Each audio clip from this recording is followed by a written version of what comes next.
आजमगढ़ में गुरु विश्वामित्र के भी पास पहुंच गया। गुरु विश्वामित्र ने जैसे ही देखा है तो जवाब दिया है, देखो लाला, सीता का स्वयंवर है और हम तो स्वयंवर में जाएंगे और तुम आश्रम पे क्या करोगे, आप भी हमारे साथ ही चलो। तो राम लक्ष्मण को लेकर के गुरु विश्वामित्र चले ही जनकपुर की तरफ।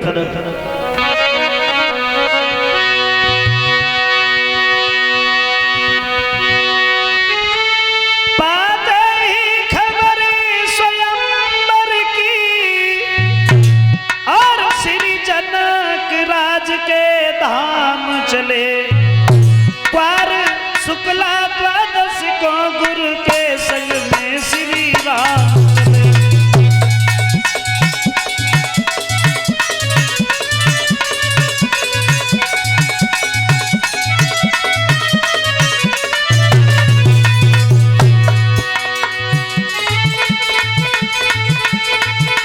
पाते ही खबर स्वयंवर की श्री जनक राज के धाम चले पार शुक्ला द्वादश को गुरु के संग में श्री राम चले।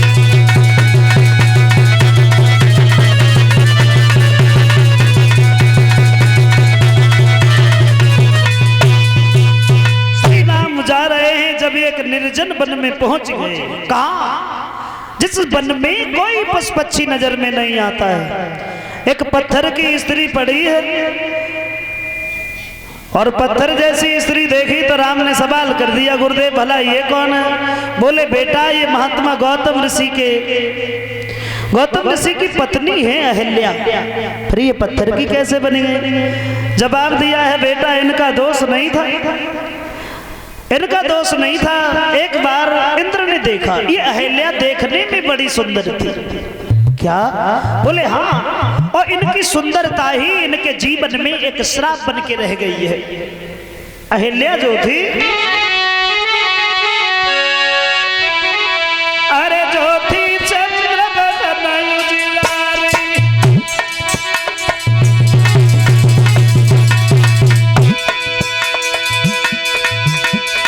जो थी चंद्र बदन उजियारी और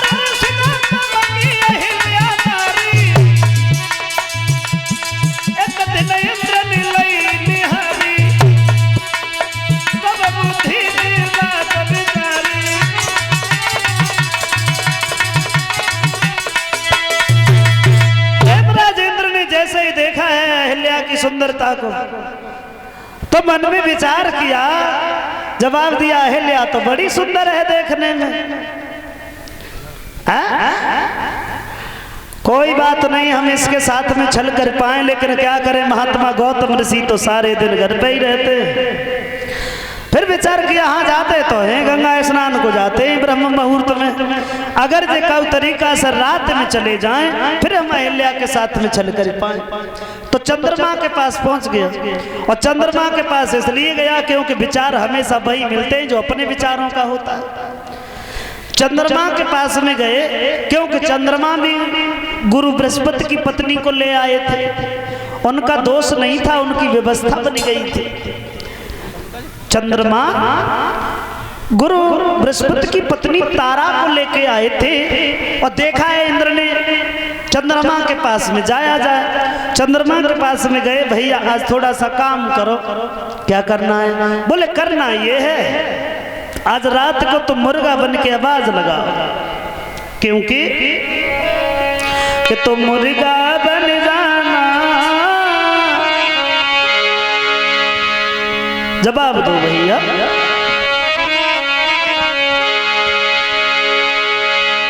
कि तुम मुर्गा बन जाना और मैं साधु बन जाऊंगा।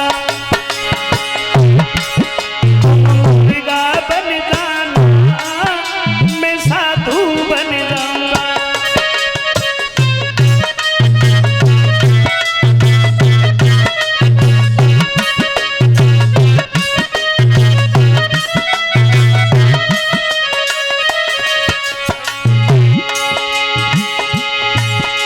गौतम को बहकाना मैं छल कर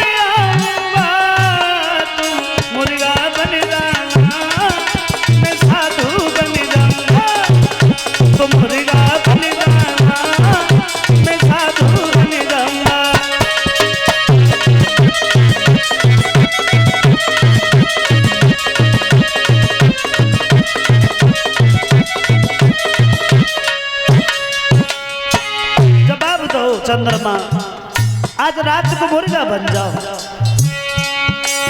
तुम रात चले जाना, आवाज लगा देना, मैं घर में घुस जाऊंगा, तुम द्वारे पे रहना। गौतम को बहकाना, मैं छल कर आऊंगा, तुम मुर्गा बन जाना, मैं साधु बन जाऊंगा, तुम मुर्गा बन जाना, मैं साधु बन जाऊंगा।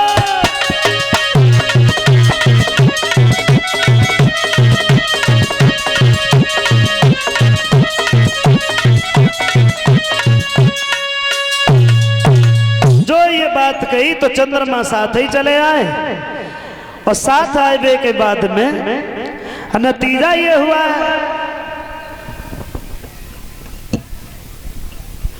बैठो रहो और रात्रि के समय ही मुर्गा बनो। इंद्र महात्मा बने और महात्मा बन के बैठ गए। आधी रात के समय मुर्गा ने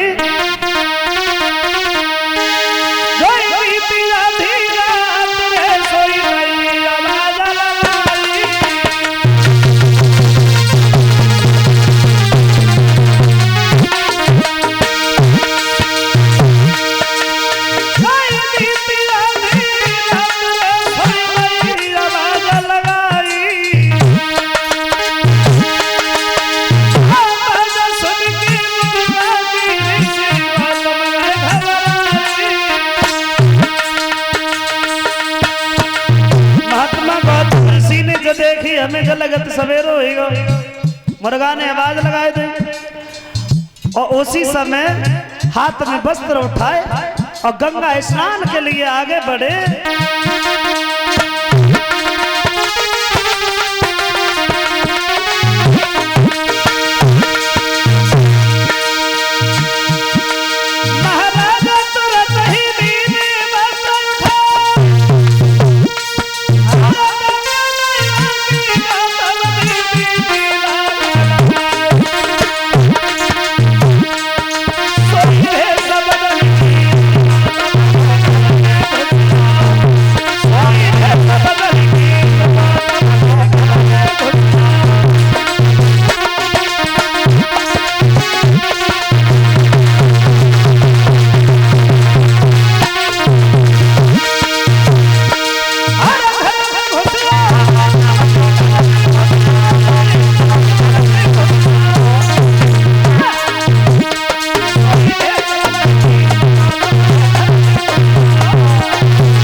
चंद्रमा ने आवाज लगाई, इंद्र घर में घुस गया और घर में घुसने के बाद अहिल्या के साथ में छल किया। और जब अहिल्या के साथ में छल किया है, उधर गंगा जी में जैसे ही गौतम घुसे जवाब दिया गंगा ने, बेटा आज तो रात में ही चले आए। तो बोले मैया सवेरा हो गया। मुर्गा ने आवाज लगा दी, बोली मुर्गा नहीं वो चंद्रमा आवाज लगा रहा है, घर पे जाओ। भीगे वस्त्र लेकर के ही दौड़े और क्या देखा है कि चंद्रमा मुर्गा बना बैठा है, तो भीगे वस्त्र ही उस चंद्रमा में मारे, जो दाग आज भी नजर में आता है। इंद्र निकल के आ रहा था, इंद्र को श्राप दे दिया और अपनी पत्नी से एक बात कही, तू कैसी पतिव्रता है, तूने यही नहीं जान पाया कि मेरा पति है या कोई गैर, तू बनाए पत्थर की बन गई, तो हम तुझे श्राप देते हैं कि तू पत्थर हो जा। अहिल्या का कोई दोष नहीं था, महात्मा गौतम ऋषि के क्रोध के आगे एक नहीं चली। अब ये तुम्हारे चरणों की धूल चाहती है, तुम इनका उद्धार करो। तो गुरु विश्वामित्र के कहने से अहिल्या का उद्धार किया और इंद्र के साथ जो कलंकित थी उन दोषों से उसे पार किया। अहिल्या का उद्धार करने के बाद भगवान जनक के फूल बाग के लिए बढ़े आगे। अरे चले रघुराई पहुंचे फूल बाग में चले।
लक्ष्मण के साथ में विश्वामित्र जब गए जनक के बाग में, तो जवाब दिया है ऐसा करो बेटा, बाग में चले जाओ और फूल ले आओ पूजा के लिए। उसी समय राम लक्ष्मण बगीचा में फूल लेने के लिए गए। उधर से सीता जी सहेलियों के साथ में पूजा करने के लिए आई।